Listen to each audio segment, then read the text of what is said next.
अरे बच्चों good afternoon. Good afternoon sir. तो आज हम प्रश्नावली 12.1 का प्रश्न नंबर 2 करेंगे।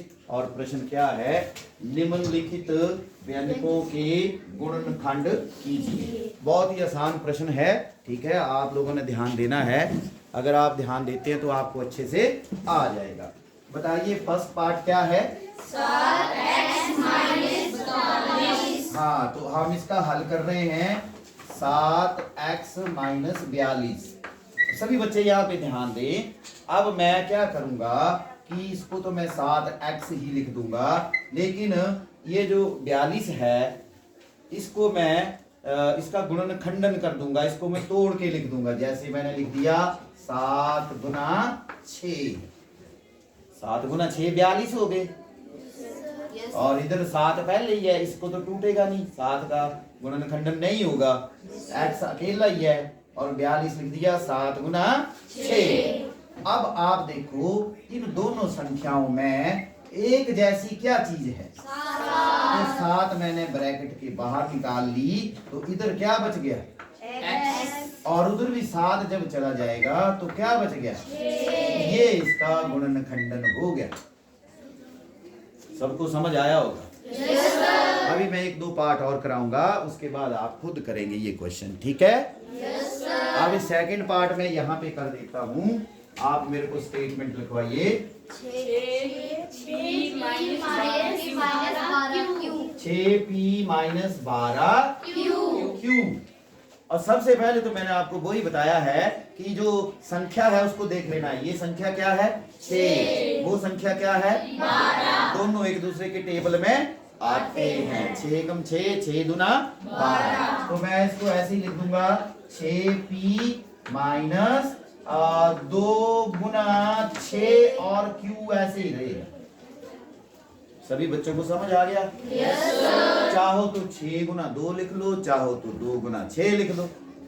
अब दोनों संख्याएं हमने देख ली हैं, और दोनों संख्याओं को देखने के बाद हमें पता चला है कि दोनों में कॉमन क्या है 6। तो 6 हम बाहर ले लेंगे और यहाँ पे सिर्फ क्या बच जाएगा 3। और वहां से भी 6 चला गया तो क्या बच गया 2। और साथ में q, ये इसका गुणनखंडन हो गया। मेरे ख्याल सबको समझ आ रहा है। yes, पक्का। yes, तो अभी हम इसका करेंगे थर्ड पार्ट। तो थर्ड पार्ट की स्टेटमेंट आप बताइए। 7a² आराम से एक बच्चा बोलिए। 7a² plus 14a।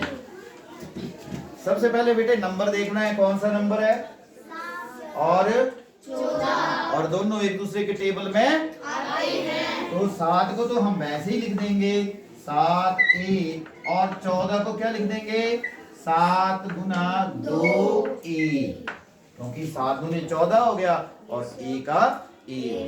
अब सभी बच्चे ध्यान दें फिर से। अभी मैं क्या कर रहा हूँ, दोनों में एक जैसा ढूंढूंगा। क्या है एक जैसा 7। a में भी है कोई एक और भी है कुछ एक जैसा। इधर कितनी बार a है, इधर 2 बार है, लिखा नहीं है मैंने, सॉरी। इधर 2 बार है, इधर तो जो कम बार है वो लेना होता है। कम बार कितनी बार है, तो वो भी ले लिया। अब यहां से 7 भी चला गया, एक a भी चला गया, तो क्या बचा होगा एक a बचा होगा। 7 चला गया, a चला गया, a 2 बार था तो एक a बचा। ये बात समझ आई। yes, sir. पक्का। yes, sir. a 2 बार था तो एक बार बाहर ले लिया, एक बार अंदर बच गया। 7 एक बार था, एक बार ही ले लिया तो अंदर बचा नहीं।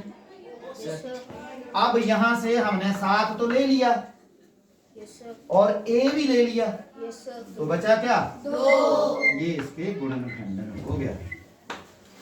समझ आ रहा है सबको। yes, sir. अभी इसका फोर्थ पार्ट भी हम कर लेते हैं। तो यहाँ पे मेरे पास थोड़ी सी स्पेस है, यहाँ पे ये हमारा फोर्थ पार्ट आ गया। आप बताइए स्टेटमेंट। -16z प्लस 20 z की घात 3। हम सभी बच्चे फिर से ध्यान दें, ये 4 के टेबल में आता है और ये 20 भी 4 के टेबल में आता है। आता है कि नहीं आता है? पक्का? तो ये माइनस साइन तो माइनस ही रहेगा। 4 गुना 4 जेड प्लस 4 गुना 5 जेड। बोलो बात समझ आइए? 4 गुना 4 जेड, 4 चौका 16 जेड, 4 गुना 5 20 और एक बार जेड कितनी बार है? 3 ही लिखना बाप और छोटा लिखना। अब इन दोनों में पहले अंक कौन सा बराबर है? 4। 4 ले लिया, ठीक। और जो अंक नहीं है चर है, इधर कितनी बार है जेड?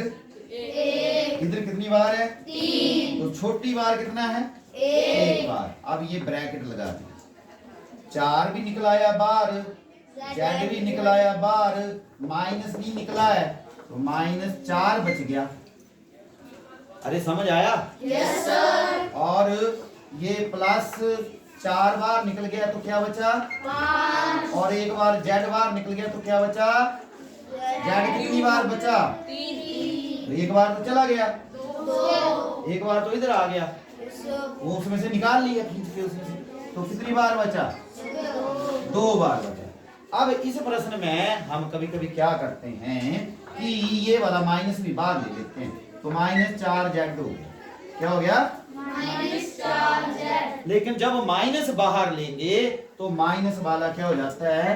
प्लस, और प्लस वाला क्या हो जाता है? माइनस। तो ये इसके गुणनखंडन हो गया। ठीक है? अभी कितने लोगों को समझ आया ये? हाँ, करते समय गलती नहीं करनी है, माइनस साइन की गलती नहीं होनी चाहिए। समझ आ गई बात?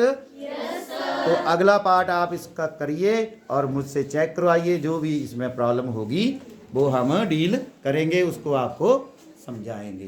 तो समझ आ गया सबको? तो करिए 5वां पार्ट। ओके।